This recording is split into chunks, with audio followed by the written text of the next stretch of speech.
Good morning, and again, welcome. In honor of the Jewish holiday of Sukkot, we begin with this interpretation of the prayer Vahavta by the Puerto Rican Jewish poet Aurora Levins Morales. Say these words when you lie down and when you rise up, when you go out and when you return.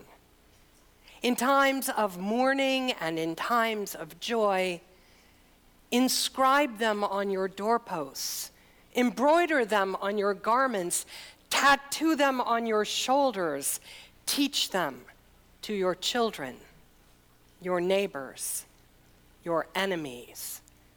Recite them in your sleep, here in the cruel shadow of empire, these words: another world is possible. Imagine winning. This is your sacred task. This is your power. Imagine every detail of winning.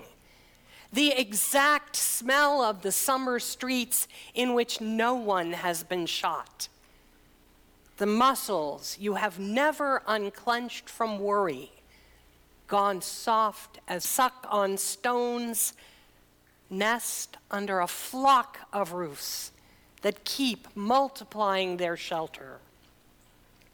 Lean with all your being towards that day when the poor of the world shake down a rain of good fortune out of the heavy clouds and justice rolls down like waters. When you inhale and when you exhale, breathe the possibility of another world into the 37.2 trillion cells of your body until it shines with hope. Then imagine more. Don't waver. Don't let despair sink its sharp teeth into the throat with which you sing. Escalate your dreams. Make them burn so fiercely that you can follow them down any dark alleyway of history and not lose your way. Make them burn clear as a starry drinking gourd over the grim fog of exhaustion and keep walking. Hold hands. Share water. Keep imagining so that we and the children of our children's children may live. I invite you also to imagine that day, and National Coming Out Day is nothing but the best party ever, so that we and the children of our children's children, whoever they love, may live. I invite you also, here in the cruel shadow of empire, to escalate your dream that another world is possible. A world without bombs and betrayals, without ethnic cleansing anywhere. Imagine a nation where no one needs to die for their faith or the color of their skin.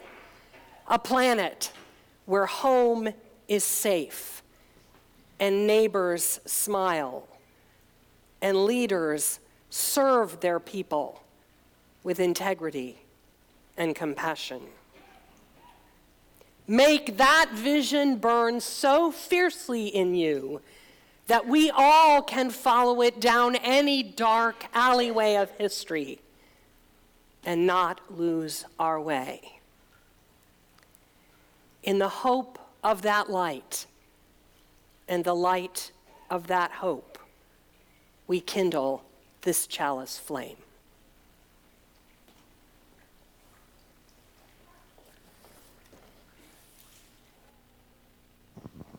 Hello, my name is Tori, and I light this chalice for the goal of world community with peace, liberty, and justice for all.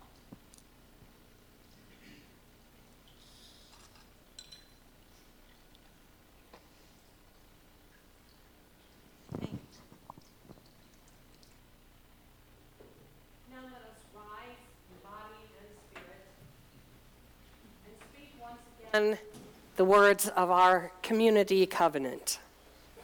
Together we affirm, goodwill is the spirit of this church, and service is its law. This is our great covenant, to dwell together in peace, to seek the truth in love, and to help one another. Now, it is customary on weeks when we examine the experience of racial justice and its absence in our nation and in our communities to sing from the canon of what are often known as Black spirituals. As we become more aware of and sensitive to the difficulties of cultural appropriation, I'm going to suggest that we go back to some of the white songs about those issues, and this is one of them.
Now I'd like to invite to join us our guests today from Congregation Kol Ami, the Jewish congregation that often worships here.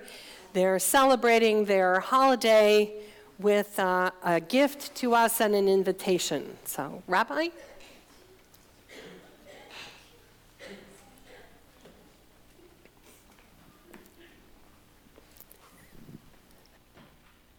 Good morning, everybody. Good morning. So first, an apology for my attire, which, and my lack of mic skills. I'm dressed this way for a non-rabbinic attire, I should say, and I'm dressed this way for a couple of reasons. One, I literally just got off the road from St. Louis. My wife Faye and I were there yesterday to celebrate our anniversary, first by going to the Washington Nationals St. Louis Cardinals baseball game. And if you think that's a lame way to celebrate an anniversary, analogous to, gee, I got us a new power drill for our anniversary. Rest assured that Faye is as big a baseball fan as I. If you're a St. Louis Cardinal fans, I'm really sorry, and I'm offering interventions after the service. The other reason I'm dressed like this, that it is, tonight does begin the holiday of Sukkot, and known, literally translated as booths, or Sukkah is a booth. It is, has an agrarian basis, but it also, like all Jewish holidays, which started out really as agrarian holidays, they've evolved over time as we've become a bit less agrarian. And if you put it in the context of the Jewish calendar, as we were in synagogue last Wednesday on Yom Kippur, taking an accounting of our souls, a cheshbon hanefesh, and thinking about all the things we had done wrong in the past year, how we can do better, whether or not we are going to be inscribed in the book of life in the year to come, and to avoid that, here, God, here's what I'm going to do for you in the coming year to be better. Please inscribe me in the book of life. Sukkot gives us the first opportunity to actually make good on our vows, which we need. So immediately we not only have this opportunity to kind of harken back to a harvest festival, but also to welcome people into our sukkah, our booth. So a couple of things going on that kind of feed into that. One, after the service, you'll notice outside there is a lemonade stand set up. That is by some of our Kolami kids who will be selling lemonade, the proceeds of which will go to the Martin Luther King School. So I urge you to drink some lemonade after the service. And the second is our invitation to all of you who are so generous of spirit with us, with our congregation Kolami, which is to join us in our sukkah, in our booth, which we'll be building and decorating this afternoon at 4 o'clock. We put up our sukkah in our community garden, which is located just north of 43rd Street on Forest. By the way, Forest is a one-way street going to the south, so you have to go past it to 42nd to come back on Forest. You can tour our community garden, which we think is lovely and has put us in space with the Mannheim Park neighborhood, for which we're very grateful. But to welcome you all in as our guest helps us celebrate the holiday. The holiday is actually known as Zman Simchatenu, the season of our joy. It's the one holiday we're actually commanded to be happy on. So if you see me being less than happy, you can call me out on it. So I look forward to seeing many of you out there, and it'll be our pleasure, our honor to welcome you. So thank you. Thanks. Always so good to have you. All right, we'll now allow our children to proceed to their classes and hope that after they're done, they'll also have some lemonade.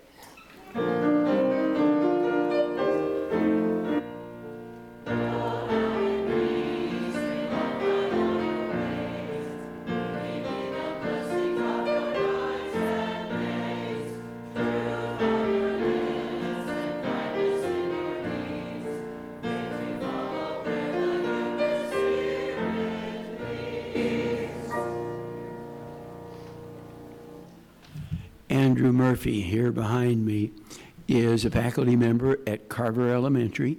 He teaches third grade history and social studies and reading and language arts.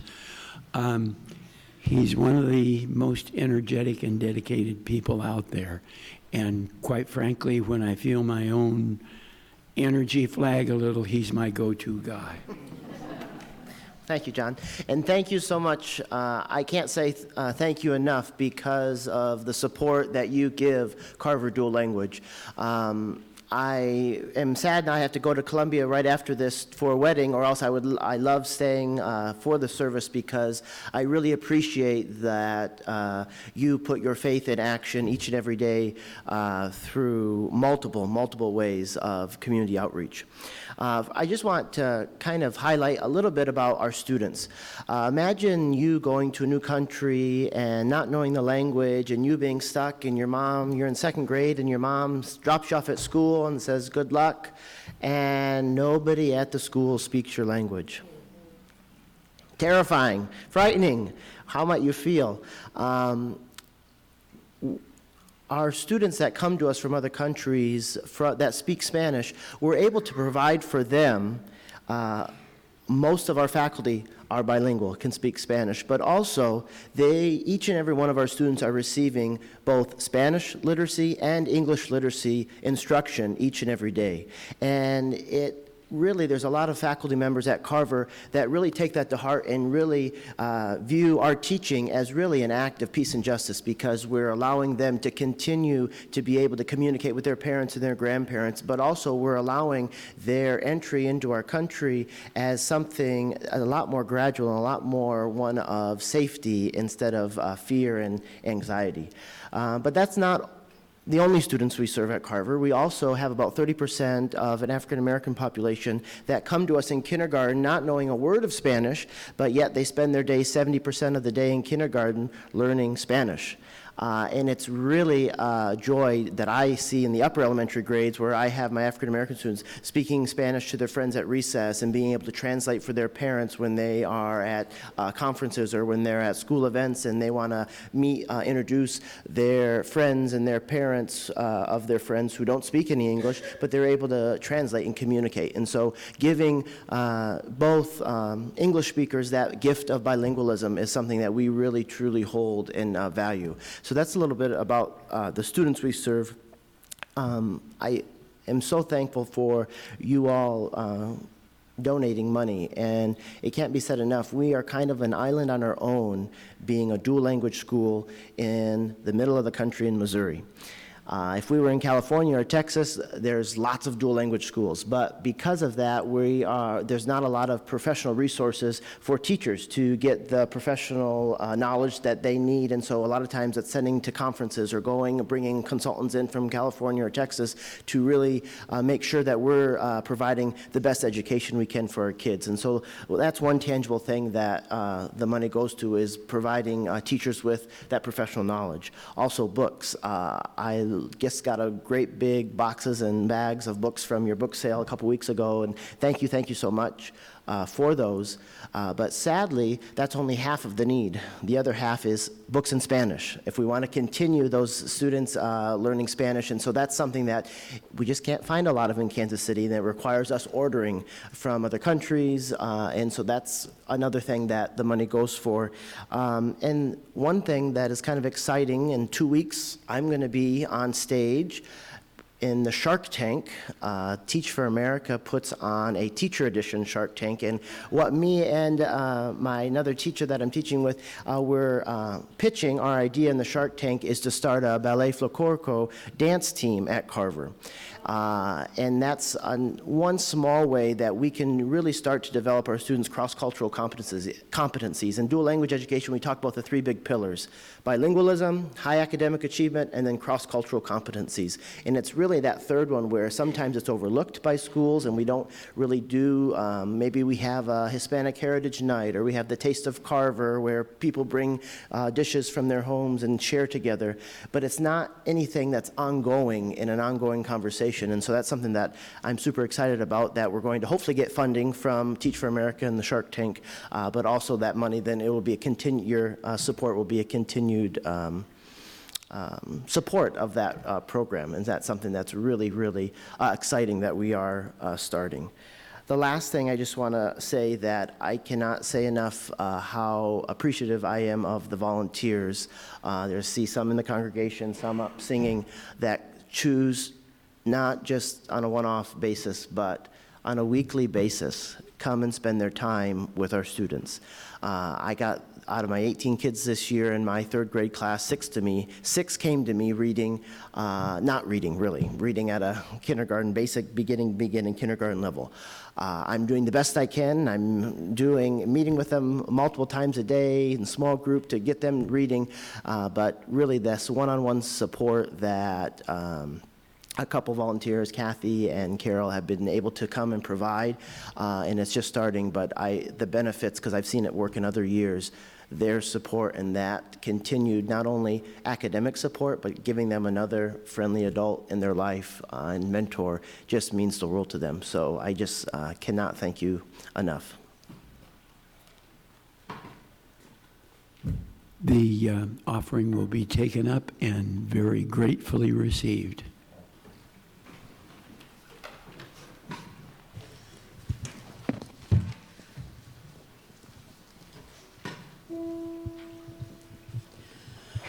We who believe in freedom cannot rest.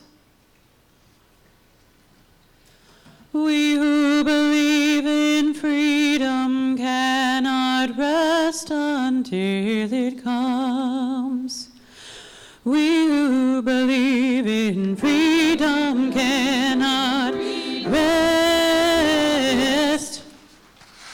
We who believe in freedom cannot rest until it comes. Until the killing of black men, black mother sons, is as important as the killing of white men, white mother sons. That which touches me most is that I had the chance to work with people, passing on to others that which was passed on to me. We who believe in freedom cannot rest.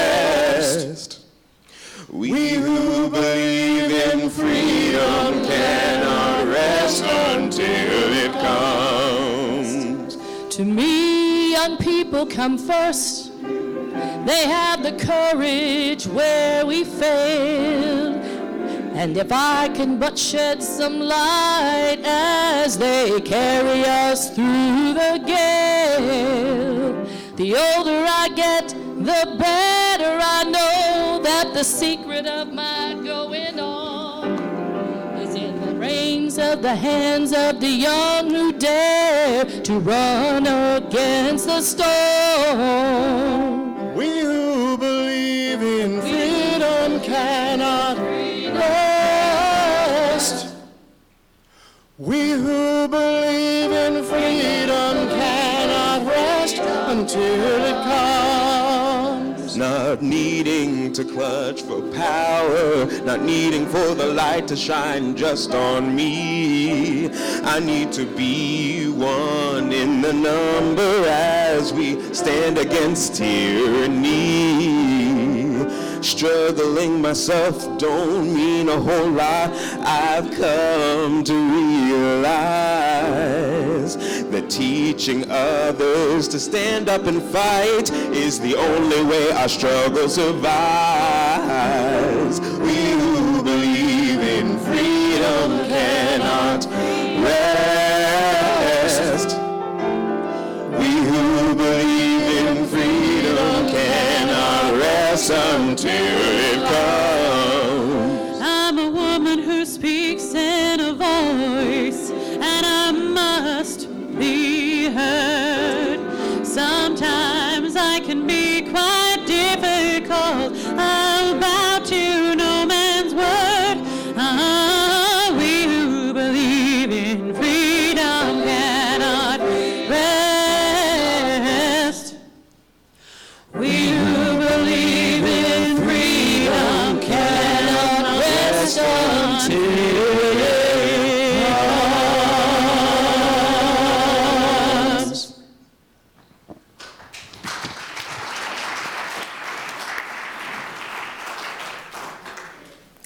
Will you join me in the words of dedication for our offering?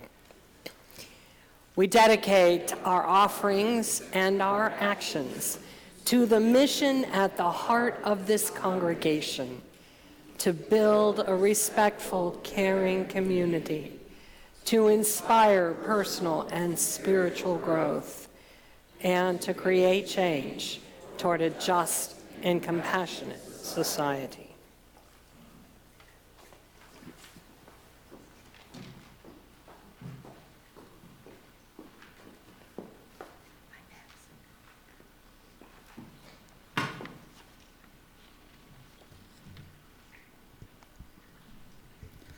A reading from White People Are Broken.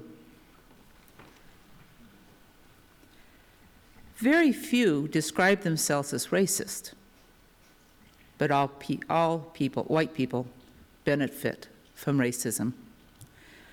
White people benefit every time they rent an apartment, buy a car, apply for a job, apply for a loan, apply to college. My daughter and I are more likely to survive childbirth. And there's a better chance that I'll be alive after I'm pulled over by a cop for a broken taillight. Racism is not just an attitude or a feeling toward people who are different than you.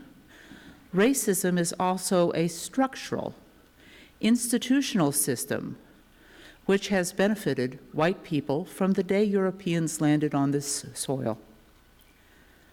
White people own the top 10%. White people own the top percent of the vast wealth in this country. White people own the majority of real estate, run the vast majority of corporations, determine the cost of products, and the pay of the employees. We control the political system, the judicial system, the educational system, the health system, the legal system. But none of these systems are broken. They were built that way. White people are broken. We built these systems that way. White people are broken, but we don't have to be. Broken is not evil. Broken means something needs to be fixed, healed, changed. White people created this mess. White people need to help clean it up. To do so, white people can, and should speak up. Sometimes a simple, "I agree," is enough. Yet, well-meaning white people, or allies, get confused about when to speak up and when to shut up. And we're deeply afraid of saying or doing the wrong thing. Perhaps we can start by acknowledging that we don't know what we don't know, and ask. People of color don't need us to be their hero, or their leader, or their sister. People of color don't need white people to speak for them. They need us to hand them the mic.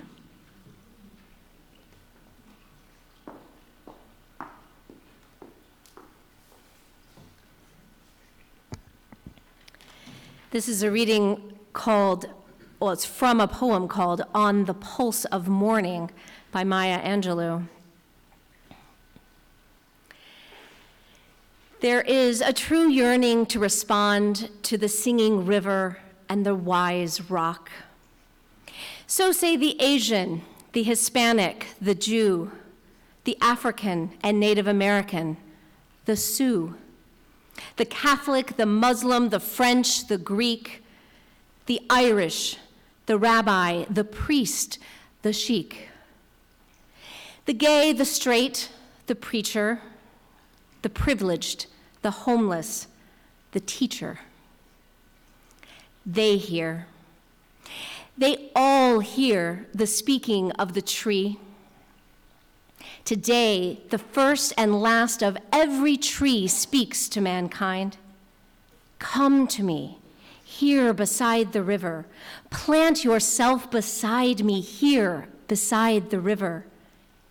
Each of you, descendant of some passed-on traveler, has been paid for.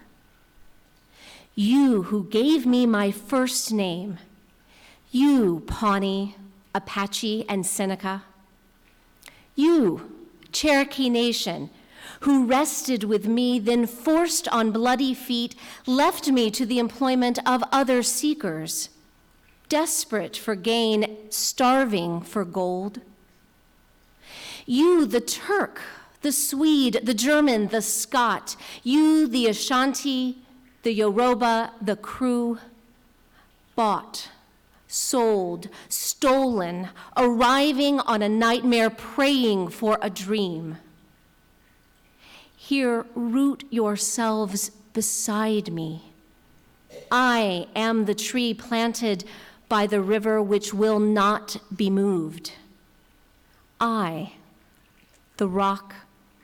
I, the river, I, the tree, I am yours. Your passages have been paid. Lift up your faces. You have a piercing need for this bright morning dawning for you. History, despite the wrenching pain, it cannot be unlived, and if faced with courage, need not be lived again. Lift up your eyes upon the day breaking for you. Give birth again to the dream. Lift up your hearts. Each new hour holds new chances for new beginnings. Do not be wedded forever to fear.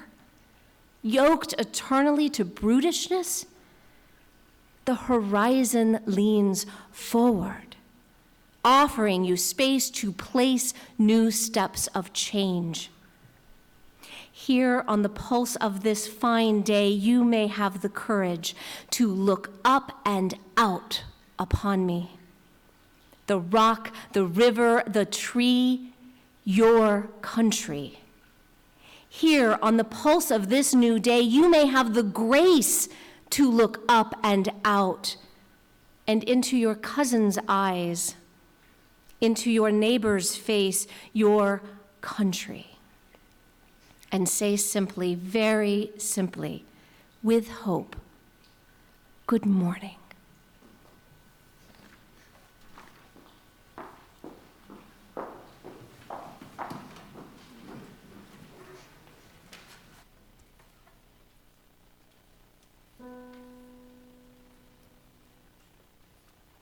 On the pulse of morning, we shall not be moved. History take warning, we shall not be moved. Just like a tree that's planted by the waters, we shall not be moved.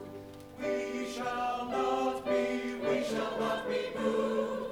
We shall not be moved. Just like a tree that's planted by the waters, we shall not be moved. In the truth abiding, we shall not be moved. Still in love confiding, we shall not be moved. Just like a tree that's planted by the waters, we shall not be moved. We shall not be, we shall not be, we shall not be, we shall not be moved. Just like a tree that's planted by the waters, we shall not be moved. In the truth abiding, we shall not be moved. Still in love confiding, we shall not be moved. Just like a tree that's planted by the waters, we shall not be moved. Glory, hallelujah. We shall not be moved. We shall not be moved. Just like a tree that's planted by the waters, we shall not be moved. Though the tempest rages, we shall not be moved. On the rock of ages, we shall not be moved. Just like a tree that's planted by the waters, we shall not be moved. Glory, hallelujah. We shall not be moved. Glory, we shall not be moved. Just like a tree that's planted by the waters, we shall not be moved. Glory, hallelujah. We shall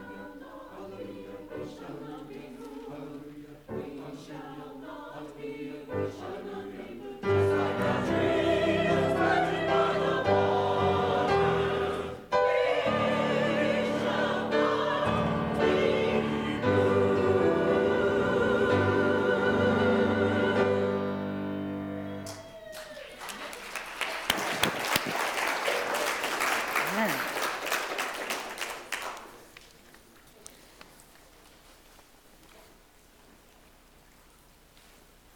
The quintessentially dead white male European philosopher, Ludwig Wittgenstein, famously ends his Tractatus with the claim, "Whereof one cannot speak, one must be silent." The logic would appear on its face inarguable. Whereof one cannot speak, one must be silent. And yet my task this morning is in some sense to defy it.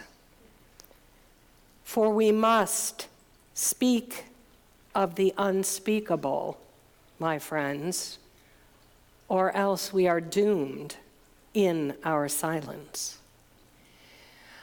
I take some courage from the assertion of the Black woman poet Maya Angelou that history, despite its wrenching pain, cannot be unlived, and if faced with courage, need not be lived again. We say that we know this mid-20th century racial history, we white progressives like me. Indeed, if you are my age or older, it isn't even altogether history. We lived through those times, or some of them. Though it seems obvious to me now that I did not live through this history exactly, insulated as I was in my unconscious white privilege. And that is precisely the conundrum. For the experience of being Black in this nation is something that I have long seen, as the ancient scripture suggests, through a glass, dimly, in a distorting mirror, filtered by whiteness. And there is a certain level at which I do not know the truth of it and can say nothing accurate about it. At which point I should take Wittgenstein's advice, or Job's, and lay my hand upon my mouth and for once shut up. Moreover, if Mark's and my 3-day tour of notable Southern sites from the civil rights era this past summer taught me anything, it was that the first motion of authentic repentance is to hush. Only silence can take the self-assertive interpretations of a dominant culture out of the center of attention long enough for some other reality to begin to suggest itself. With the best will in the world, with the greatest readiness to assent to the flaws and injustice and inaccuracies of this nation's history as I have been taught to understand it, the truth remains something that I had to feel in my body, emanating from the bricks and the pavement and the tombstones and the grass, vibrating in the air and the trees and the grainy photographs. Trouble is, you can't have that viscerally transformative experience and not want to tell someone about it. It makes you want to drag other people with you, crying, look at this. Listen, learn. Use your imagination and enter into this alternative experience, the reverse of everything that has been true for you. The suffering that fits at the exact edges of your comfort zone. And then, of course, it's my job, anyway, to try to share the kind of truth that might make us all free. In order to fulfill that duty, I must speak. And so, let me start by saying that 3 days is obviously not enough. Not enough to begin to see all that there is or all that one ought to see. Not enough even to see what we did see. I could have spent the whole 3 days in any of the powerfully curated museums we had time in Alabama or Mississippi or Tennessee.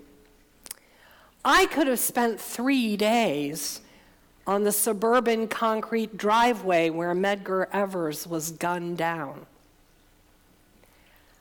I could have spent 3 days propped against the wrought iron railing surrounding the simple stone remembering Viola Liuzzo on the windswept, grassy verge of Highway 80, where our sister in faith was run off the road and shot by renegade members of the Alabama Klan.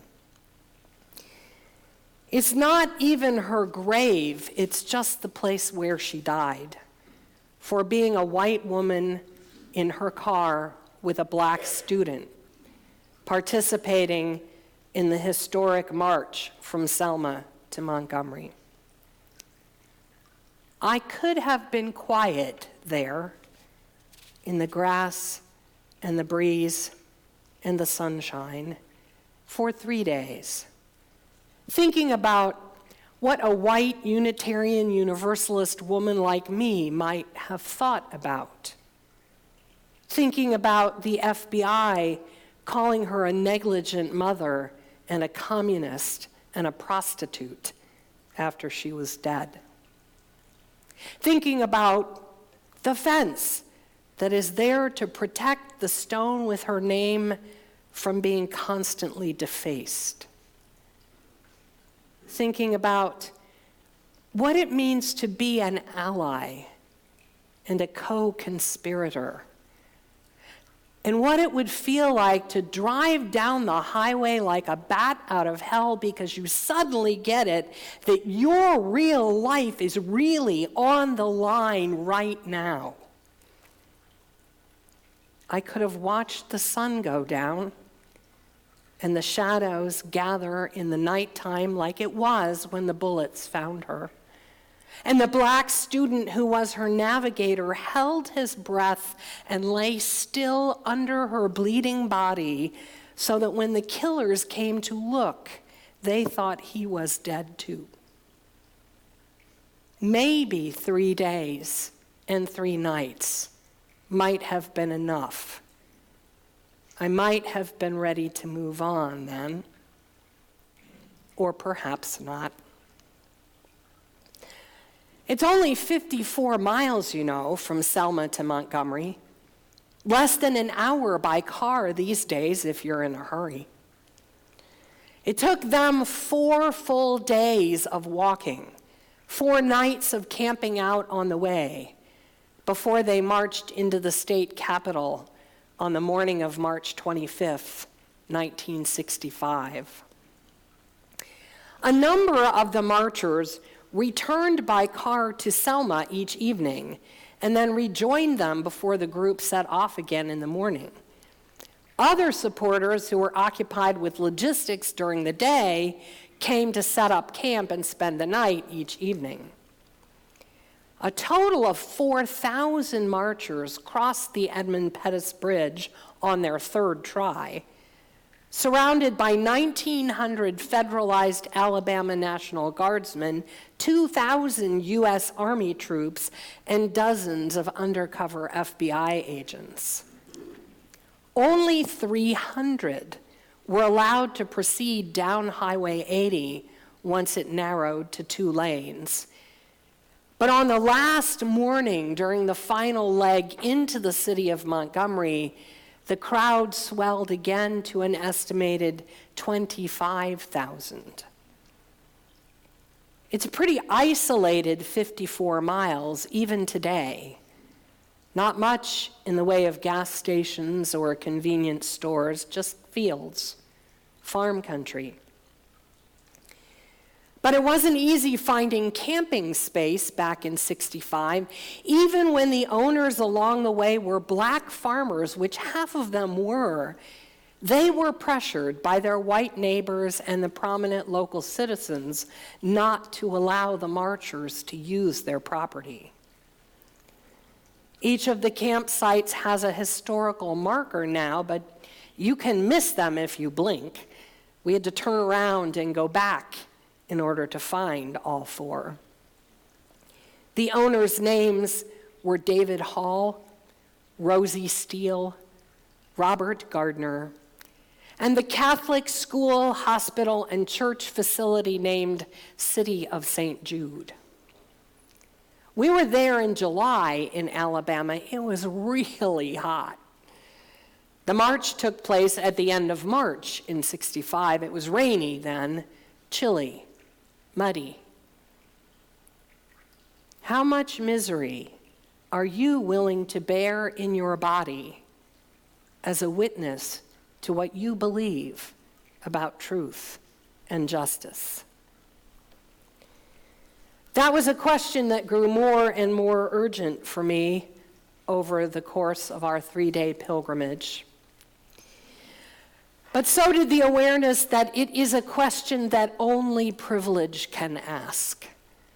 For Black Americans, there has never been a choice to abdicate principle in return for safety or comfort. The suffering was always inescapable. The only decision was whether to suffer at the arbitrary whim of white domination or to suffer in the deliberate struggle for equality and freedom. The anguish was going to happen one way or another. It was, and this is the hardest thing to hear, the most difficult to believe, the thing that only the grass and the fence and the highway can start to make you understand. It was meant to be that way, baked into the system from the beginning by the people in charge. It was a feature, not a bug. The agony was intentional. The suffering of broken bodies and broken hearts and broken spirits. It was overwhelming when I finally got that through my thick, liberal, privileged head. Not an accident, not a mistake, not a series of unfortunate events, but the product of a system doing exactly what it was structured to do, what it is still structured to do, whether you and I wanted to or not. And once that awful reality came into clear focus, not just in my head, but in my chest and in my gut, only silence seemed possible. When the truth is unspeakable, one should cease babbling. It wasn't just those 300 ghostly campers in the borrowed fields along Highway 80 and Viola's mangled Oldsmobile and bullet-ridden body to remember. That was one of the pieces, but not, of course, the beginning. We started in Birmingham, Mark and I, at the 16th Street Baptist Church, where 14-year-old Addie Mae Collins and Carol Robertson and Cynthia Wesley and Denise McNair, who was 11, took a shortcut down the back stairs on their way to choir practice one September Sunday in 1963 and were blown to pieces by 15 sticks of dynamite planted by renegade members of the Ku Klux Klan. The blast destroyed the rear section of the church building and all but one of its stained glass windows. Former Secretary of State Condoleezza Rice was 8 years old and both a classmate and friend of Denise McNair. On the day of the bombing, Rice was at her father's church, located only a couple of blocks from 16th Street Baptist. In 2004, she said, "I remember the bombing of that Sunday school at 16th Street Baptist Church in Birmingham in 1963. I did not see it happen, but I heard it happen and I felt it happen just a few blocks away at my father's church. It is a sound that I will never forget, that will forever reverberate in my ears. That bomb took the lives of 4 young girls, including my friend and playmate, Denise McNair. The crime was calculated, not random. It was meant to suck the hope out of young lives, bury their aspirations, and ensure that old fears would be propelled forward into the next generation. The building is still there, serving the community of downtown Birmingham. Hundreds worship there on Sunday mornings. The back stairwell was rebuilt, the stained glass replaced. One of the windows depicting Christ as a black man was a gift from a Welsh artist and the people of Wales. We arrived in the late summer afternoon, and neither the church itself nor the history center across the street was open. We walked around the outside, touched the bricks. So long ago now, you can't tell the replacements from the originals. Buildings shook, they said, and windows shattered for blocks around. It was in no way random. 16th Street Baptist was targeted precisely because it was a gathering space for civil rights activism in what Martin Luther King called the most segregated city in the South. As in many other southern states, laws forbade Negroes from gathering in large groups except at church, which is why churches became the natural focal points for voter registration efforts and protest rallies of all kinds. Kitty corner across a busy downtown intersection, there's a city park. Marches to City Hall and business locations often gathered there. Today, a circle of sidewalk leads around a series of memorials. One is a statue of the 4 young women who died that September morning with a bronze shoe, a pair of glasses, and a hat lying some distance apart as they were found after the blast. There's another sculpture of children's faces and bodies emerging from a wall, commemorating the more than 1,000 black students, some as young as 8, who had left classes earlier that year on May 2nd and 3rd and 4th and 5th to march to the mayor's office protesting school segregation. 600 of them were arrested on the first day, but they continued to gather and march on the following days, intending to fill the jails beyond capacity with children. Standing on the sidewalk, on one side you see the children's faces, eager, intent, youthful.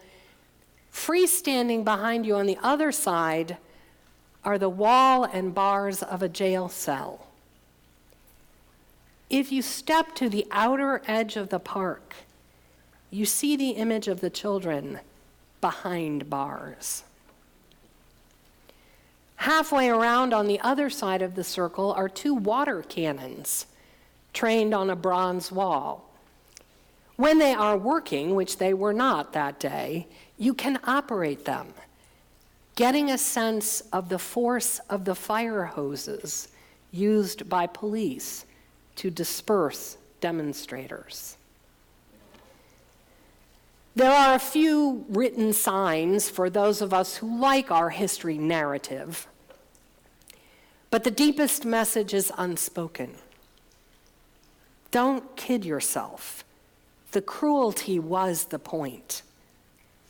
The fear, the pain, the humiliation, the rage, the destruction, the loss, the hopelessness, they were all intended. The bricks know this, and the bronze images. They hold the awareness deeply, and it radiates out from them like the summer heat. And with it, a question. How do you build a better future for the children you love when every act of your resistance risks their next breath, here and now? Denise and Carol and Addie Mae and Cynthia died because those who wanted new possibilities for their future were starting to succeed. The demonstrations that summer had won concessions from the city about integrating the schools and the stores and the public transportation. The impermeable fabric of Jim Crow and segregation was being picked apart, strand by strand. And some reactionaries felt that even the Klan itself had gone soft about trying to stop it. So a few of the boys began gathering under the Cahaba River Bridge to drink beer and see what they could do to up the intimidation factor in ways they wouldn't report even to their Klan organizers. Among these Cahaba boys were the 4 men widely known to be responsible for dynamiting 16th Street Baptist. Y2K would be come and gone before any of them felt the hand of justice for that crime. The system operated just as intended, to protect the white perpetrators and to leave the black community with broken hearts and broken promises, burying their children. The way I learned this history in my white schools and my white church, from my white parents and white teachers and white culture, it is customary now to proceed to talk about authoring Lucy integrating the University of Alabama, and James Meredith enrolling at Ole Miss, and the passage of the Civil Rights Act in 1964 and the Voting Rights Act in 1965, concluding perhaps with the presidency of Barack Obama. But you know what? None of that ever happened for Cynthia Wesley or Denise McNair. They can't tell us what they thought about the Black Panthers or affirmative action or the school-to-prison pipeline or Secretary of State Condoleezza Rice. Their voices were silenced long ago, together with Addie Mae's and Carol's, and Johnny Robinson, 16, and Virgil Ware, 13, who were both shot later that day in Birmingham by white vigilantes. You can see the bronze statues. You can touch the bricks that were blasted onto the street and into their young bodies. But they utter not a word, neither comfort nor condemnation, nor encouragement. None of those children knew what would come after their 2 short lives ended in unspeakable violence. But what they did know, even at 14 and 13 and 11, was that they were not the first. They knew that the heritage of intentional suffering went back a long, long way. I started in Birmingham and on the road from Montgomery to Selma. But the story starts well before any of that, across the oceans, across the centuries. Pray to whatever powers there may be that Maya Angelou is right. history, despite its wrenching pain, cannot be unlived, and if faced with courage, need not be lived again. I shall try her wisdom some more next week. Meanwhile, let us sing.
We extinguish this flame, but not the light of truth, the warmth of community, or the fires of commitment.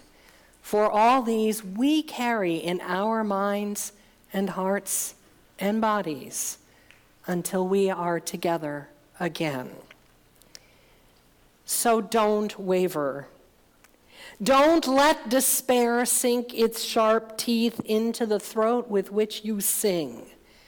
Escalate your dreams. Make them burn so fiercely that you can follow them down any dark alleyway of history and not lose your way. Make them burn clear as a starry drinking gourd over the grim fog of exhaustion, and keep walking. Hold hands, share water, keep imagining, so that we and the children of our children's children may live. So be it.